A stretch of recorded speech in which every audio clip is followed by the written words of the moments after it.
That makes more sense because they said that about Elijah in the book of James. Like passion's right. He's similarly affected. So basically, because it's so easy to think of somebody like Elijah as superhuman because of all the cool stuff that he does. But the superhuman part of Elijah is the Spirit of God. But Elijah is just a vessel, just like every other vessel. Except the only difference between Elijah and everybody else is Elijah decided to yield to God and let God rule and reign in him and to pray. And it says he prayed earnestly that it would not rain. So the difference between Elijah and everybody else is Elijah knew how to yield to God and how to pray God's prayers and how to get his prayers answered. God told me what makes a person powerful, what makes one person more powerful than another is only their ability to get their prayers answered. And that comes from knowing him and a relationship with him. Like I said, practicing his presence, attuning your life to accommodate him. That's it. And God tells me that he's going to take us far beyond Elijah. Like, what Elijah had is nothing compared to what God has prepared for us. Yeah, every good thing in your life is from him. That's the witness that he left. You know what makes it difficult to live in this world? It's not the earth itself. It's the relationship that people have with each other that makes it hard. You know, if the government wasn't trying to kill everybody and control everybody, it wouldn't be that hard of a place to live, you know what I mean? If the corporations weren't trying to make themselves rich and make everybody else poor, it wouldn't be so bad, would it?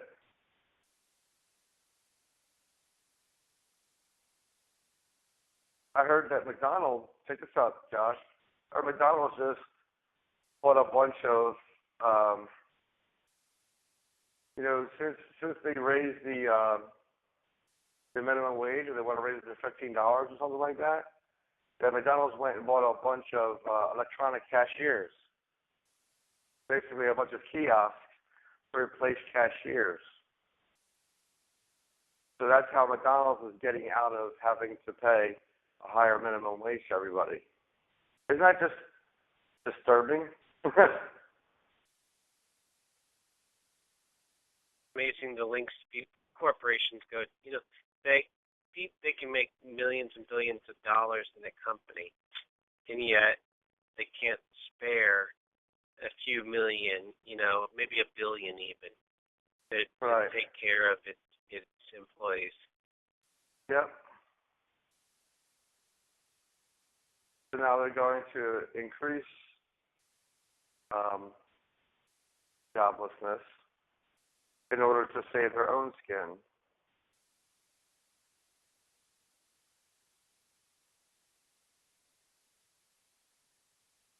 Yeah.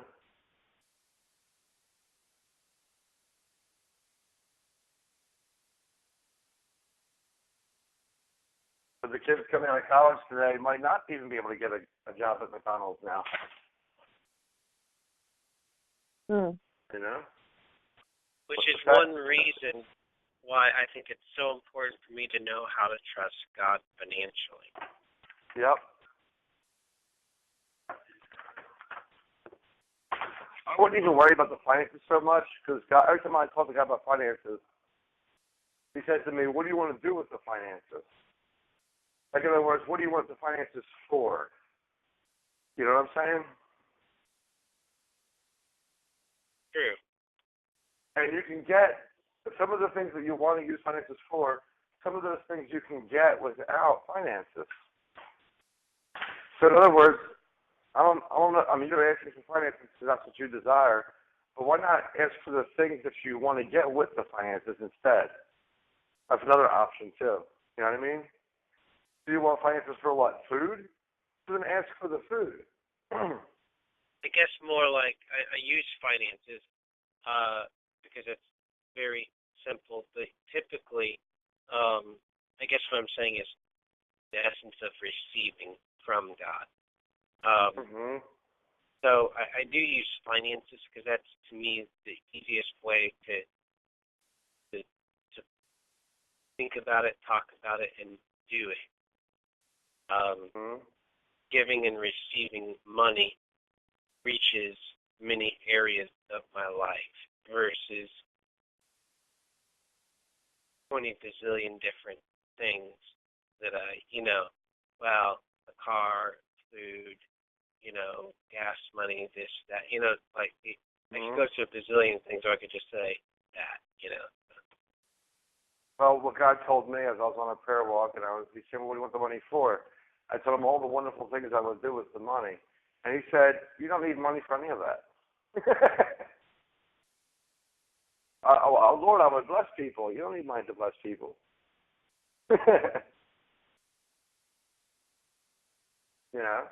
And all those things I said I was going to do with it, he said, I don't need money to do that with. Jesus did need money to feed the 5,000. You know what I'm saying? So if we're fixated on money, we might be thinking too small. I know but that's the terms that you're coming to him on, because you want to know if God is greater than mammon.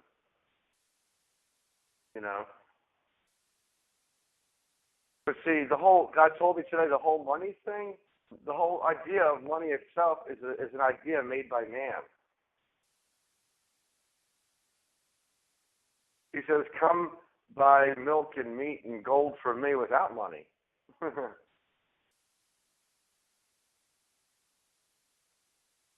Yeah? Like, in other words, you have this artificial need for money. You don't need money. You need food, you need clothes, you need water to drink. Those are your needs, you know what I mean? But this need for money is actually an artificial need.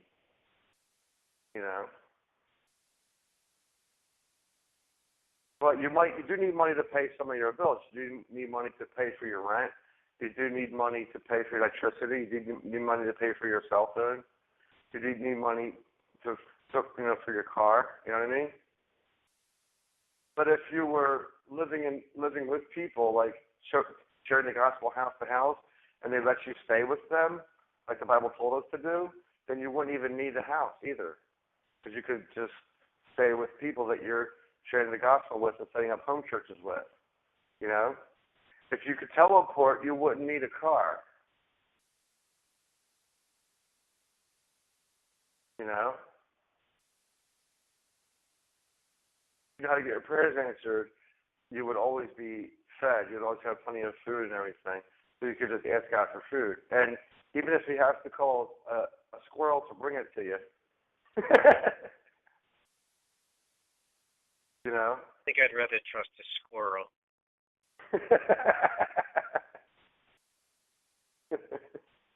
Even if you're in the forest and the squirrel has to bring you nuts, You know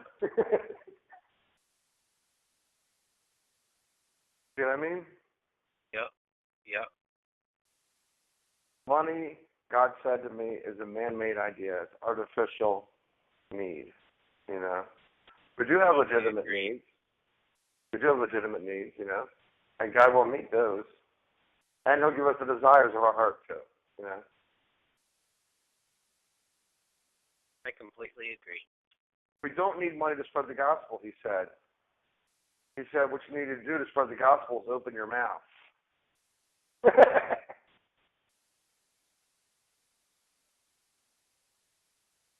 Stretch out your hand on the Sabbath. You know, that'll preach. Stretch out your hand. He says, have not chosen the poor of this world to be rich in faith. And with faith, you can acquire anything. You know? So if you have money, you don't need faith. And if you have faith, you don't need money. Wow. Really, God? Did you just say that? Wow. Exactly. That's my point. That's exactly my point. All right, cool. All right, let's move on. Vicky, you still with us? You good? I am. I'm right here. Oh, you're getting all the good stuff now. So these are the kind of talks that Josh and I have where God really speaks to us and sits us down and explains it to us, you know? Yeah, it's awesome. If you really have faith, you don't need money. If you have money, you don't need faith. That's why the rich people of this world are in more trouble than the poor people of the world. I know exactly. Like I always talk about my Jewish friend, Sally. She has, she is just, she's like to me the poster child of those people we speak of. She loves to show off the things that she has. She loves to have things. She shops like you and I breathe. It's just crazy. It's beyond my comprehension how she has to spend money and brag on the money and the things that she has. She got her iWatch today and just had to drop that out at an IEP meeting. I mean, a planning meeting for one of my students, and she just had to kind of mention that she was getting it in the mail today, and it had nothing to do with our meeting, but she just had to gloat about it. And it was just like, she is just like that. What you said, to be rich, you don't need faith, and to have faith, you don't need to be rich, or whatever you said, money. You don't need money. Yeah. It's like, yeah, and God told me, he said, she's so poor, all she has is money. So I completely understand that. When I came to that place of forgiving her for what she did to me, and a thing that only God could have done for me, to forgive her and have a relationship with her, that's what he told me. She's so poor, all she has is money. Wow. And it was that's that even stronger for me than what too. I said. Yeah, whoa. Yeah, wow. It was like, I hear you, God. You're right. She's so poor. She has no one, nothing. She says she prays, but we don't talk about God stuff because she doesn't have the beliefs that I have, and she ridicules me a lot about my faith. And I just pray for her. There's nothing else I can do. And I've gotten braver because of these things that I learned with you guys. I've been able to be more brave about the things I say I believe and why. So, it's good. God is good. And he is working on her because her dad is Catholic and going through super speedy dementia, very fast-acting dementia that is making her revisit things in her life and asking questions. So, I'm enjoying listening and just praying and fellowshipping over here. All right, cool. Okay, Eban. We're halfway through Acts, chapter 14. And God is so speaking to us right now. And I almost cried when you said that she's so poor. All she has is money. Wow. That almost made me cry. And then I realized I'm not her. Thank you, Father. Well, I don't want to. I realize that like people like that are into like all those conspiracy theories and stuff. They talk about the banks enslaving people and corporations and whatnot, and government and all that. And I understand that, but like, man, it really kind of hit home. Like, I don't want to work for money. whatever I work for is greater than me. So if I work for money, I'm saying that I have less value than money. People work for a living and work for money. They think themselves so worthless. They are willing to sell themselves and their bodies and their time and their labor and their energy and everything else for their master money. That's how worthless we think we are, typically. And like society has trained us to think that normal. It's just wrong. And so no wonder why this lady thinks, that way and has to say, brag about what she can buy, because money's the master of so many people. But I don't want to be a slave to money. I want money to serve me. And the way I can do that is to serve God. You can't serve God and money. Not God does provide for his children, yes, even through jobs and things like that. And he understands where we're at until we are able to be in faith. And maybe he's called some people to certain jobs. So no doubt, God does have Christians and whatnot inside the workplace. I'm definitely not against that. But what I will say is this. That shows just how far down the drain all of the world's mentality is from the beginning of time till now. Ever since they invented all this money stuff. Because by inventing money and then using it to control people and using it to say, well, you only get a small amount and you're going to have to work even for that really hard,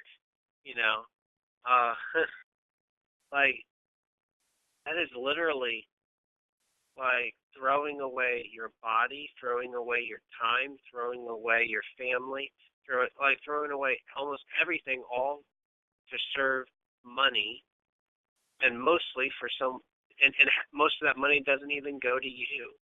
It goes to a government or a corporation. Of even the money that you do work for, over like a third of it goes to the company, the amount that you profit the company typically is far more than what they're paying you. Like you're only getting paid like 1/3 the amount that you're profiting the company or something, if I remember right. Then you talk about taxes the government takes out, and then you talk about all these other things, and pretty soon you're left with very little for throwing away all your life and labor and sweat. That was part of the curse of the law. Man will live by the sweat of his brow. To work and to labor so hard like that, rather than to have things by faith. Bam, it's done by God. It's one thing about the new Noah movie that I like. God does stuff supernaturally in that movie, and it's by faith versus everybody trying to claim. Now, yes, God does work through all things, but I don't think it's necessarily his preferred method. At least this is my personal belief. That be like, I'm sorry, but I don't think that we are less important than a piece of paper. So, or even a piece of gold, metal, or silver. You know what I'm saying? Like, some people say, well, paper currency doesn't have any value, but gold does. Really? So gold has value, but and paper doesn't. But especially humans don't. You know how many people are killed all the time over money? Whether it be bank robberies or or murders and also tons of things going on all the time to get money, as if money is so valuable. It's just sickening. No wonder why Jesus says the love of money is the root of all kinds of evil, or all evil, or whatever.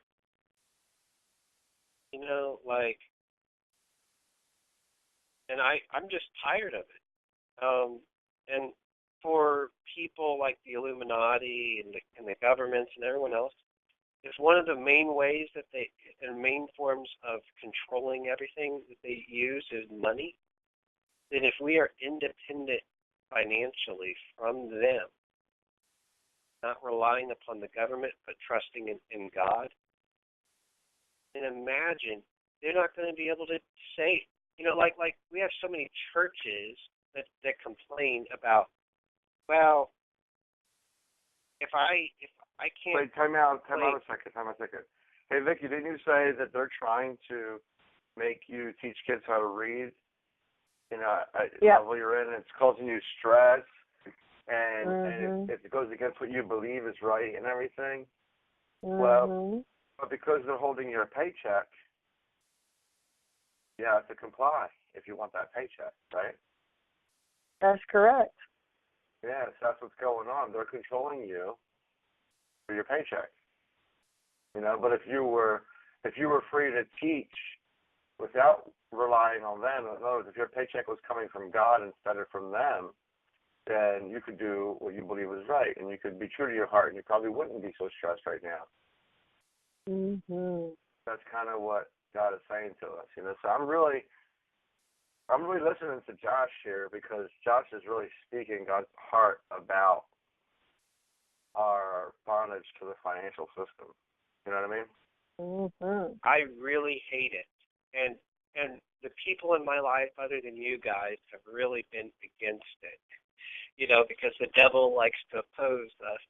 But I tell you what, you and me, and both of you and me and other people, everyone is worth it, far more worth it than anything that we think we are. And God really put value on us, so much so that Jesus' blood was shed for us, But, I mean, to like a government, like we hear churches saying, well, now we can't speak out on politics because now it's going to be hate speech, and they complain about this and that and that.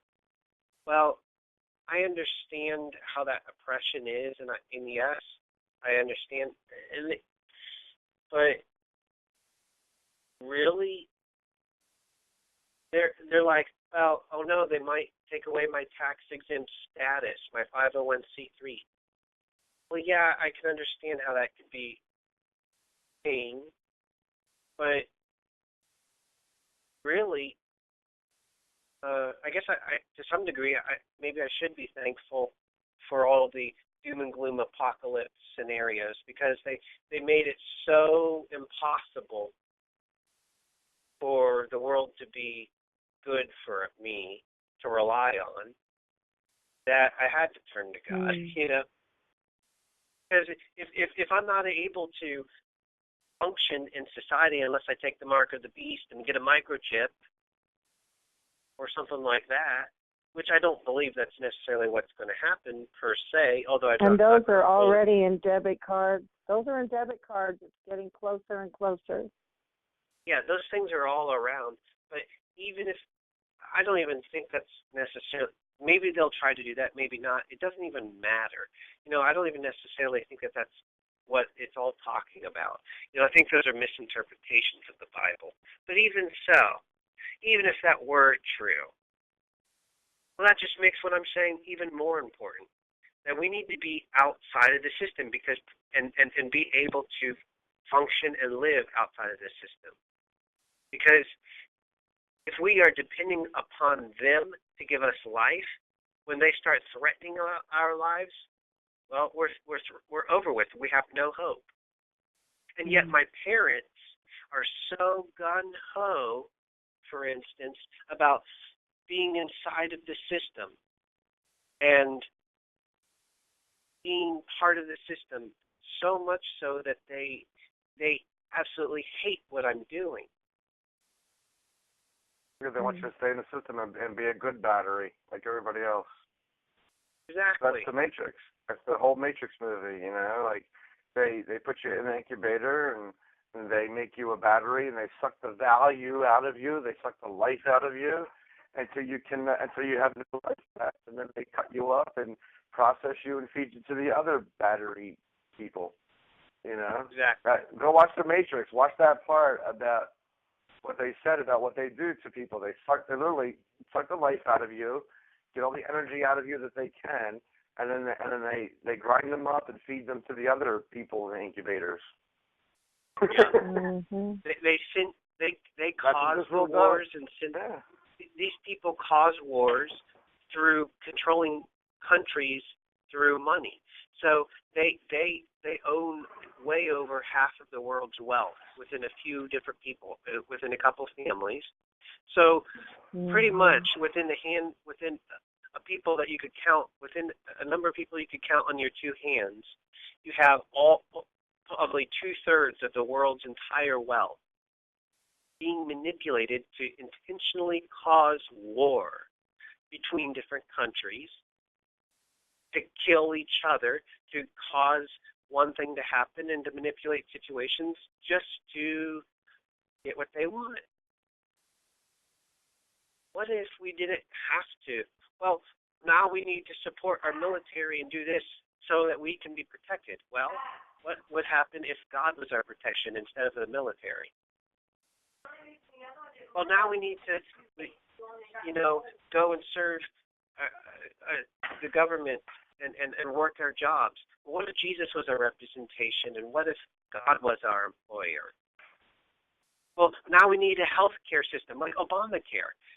Obamacare, what if God was our health care? By his stripes we are healed. Yeah. Well, it says in the Bible that God cares.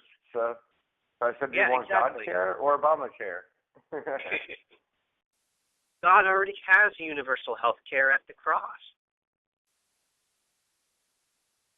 So yeah, he even said it was paid in full. It's free. It's free for everybody. Yeah. Free for everybody.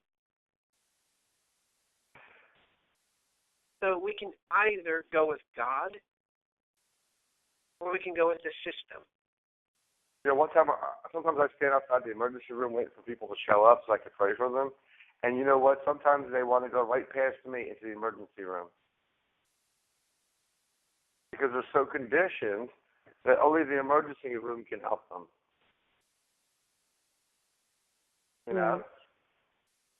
But if they would stop and let me pray for them, maybe God would do something for them. Just a thought, just an idea.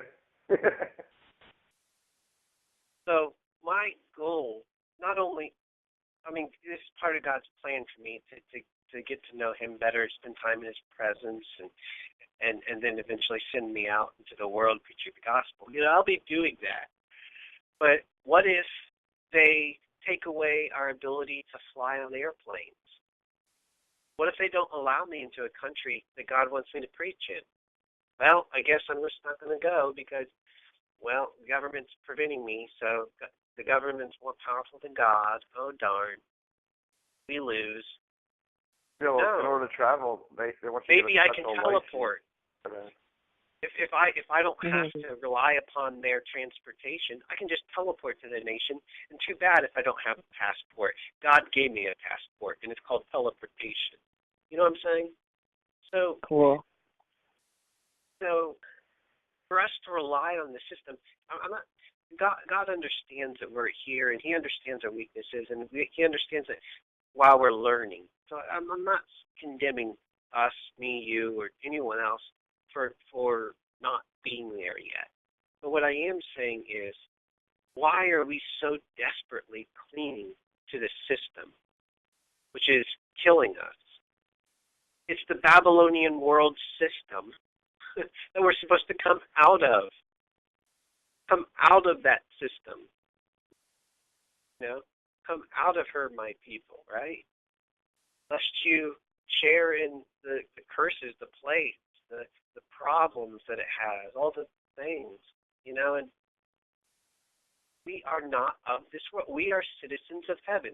So while I do admit that it's good to bring heaven to earth and to bring positive change here in this world and to be an influence in this world, I'm all for that. But really, we're citizens of heaven. And if we're citizens of heaven, then I got my vote in heaven. I don't need to be. The only way to really help people is, number one, to be outside the system and to help others get outside the system.